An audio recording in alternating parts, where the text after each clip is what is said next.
Terima kasih telah mengklik video ini. Di sini kita bisa belajar matematika bersama Putra TV. Jangan lupa subscribe, like, dan share ke teman-temannya agar bisa kita saling berbagi video. Selamat menonton.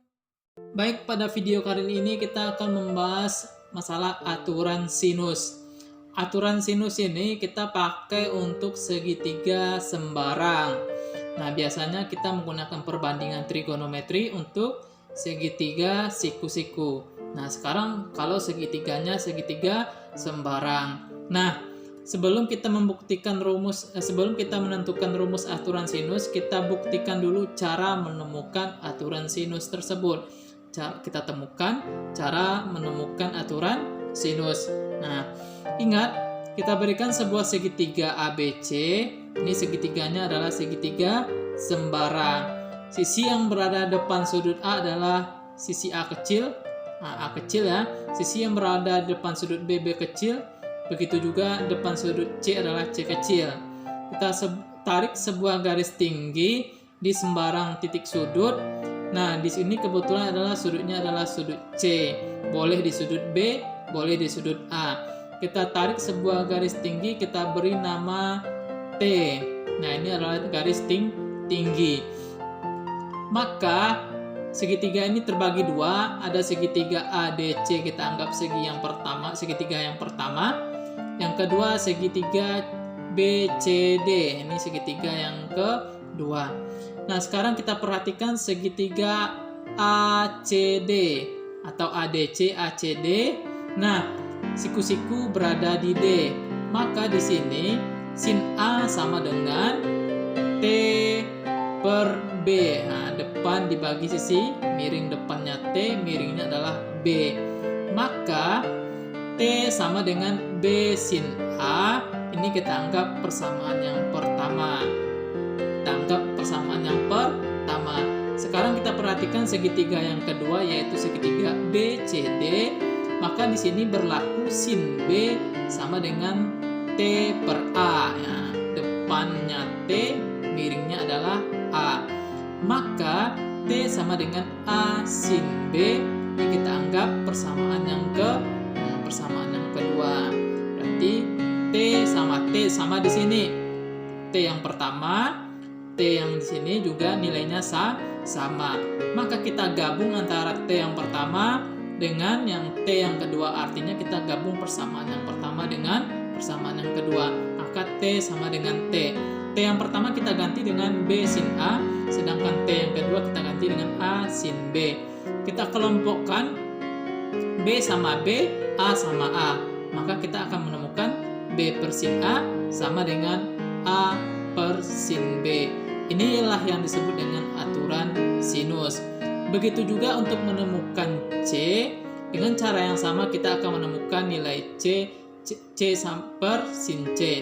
B per sin B sama dengan A per sin A sama dengan C per sin C. Nah, jadi dapat kita simpulkan untuk aturan sinus dengan segitiga sembarang segitiga ABC, maka sisi yang berada depan A adalah A kecil, sisi yang berada depan sudut B adalah B kecil, sisi yang berada depan sudut C adalah C kecil. Nah, pasangan masing-masing. Maka aturan sinus A per sin A sama dengan B per sin B sama dengan C per sin C. Artinya saling berpasangan. Sudut A pasangannya adalah A. Nah, sin A pasangannya adalah A. Sin B pasangannya adalah B. Dan C pasangannya adalah C. Ingat, pasangan masing-masing jangan sampai ketukar. Bahaya kalau ketukar pasangan. Jadi aturan sinus itu adalah perbandingan panjang sisi dengan sudutnya. Perbandingan panjang sisi dengan sinus sudutnya.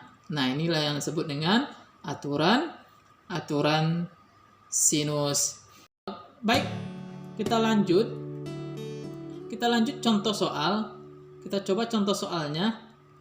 Jika panjang AC 10 cm dan sudut ACB 105 dan sudut ABC sama dengan 45, maka besar panjang BC adalah, ini pilihan gandanya, Kita jawab. Pertama kita lukis dulu segitiganya. Segitiga ABC. Nah, di sini ada yang diketahui panjang B sama dengan 10 cm pada soalnya, B sama dengan AC. Terus sudut C sama dengan 105 pada soalnya, sudut B 45. Nah, kalau kita perhatikan jumlah sudut dalam segitiga adalah 180. Maka kita cari sudut A biar ada pasangannya dengan A. Maka besar sudut A sama dengan 180 dikurang 105 dikurang 45, nilainya sama dengan 30. Maka nilai sudut A sama dengan 30. Maka A pasangannya adalah A kecil, B besar pasangannya adalah B kecil. Maka kita menggunakan aturan sinus. Maka di sini A per sin A sama dengan B per sin B. Maka A per sin 30, sudut A-nya 30, sama dengan 10 per sin 45. Kita cari nilainya masing-masing. Sin 30 sama dengan setengah, berarti A per setengah sama dengan 10 per setengah akar 2. Yang sejajar bisa kita coret, tewas. Nah, maka nilai A sama dengan 10 per akar 2. Dengan cara merasionalkan, maka kita akan menemukan akar 2 per akar 2. Kita kali dengan akar 2 per akar 2. Maka A sama dengan 10 akar 2 per 2. Kita sederhanakan lagi, 10 bagi 2 bisa, berarti nilainya sama dengan 5 akar 2. Maka jawaban yang paling tepat adalah jawaban D. Maka panjang BC sama dengan 5 akar 2. Sekian video tutorial kita, mudah-mudahan dapat dipahami. Terima kasih.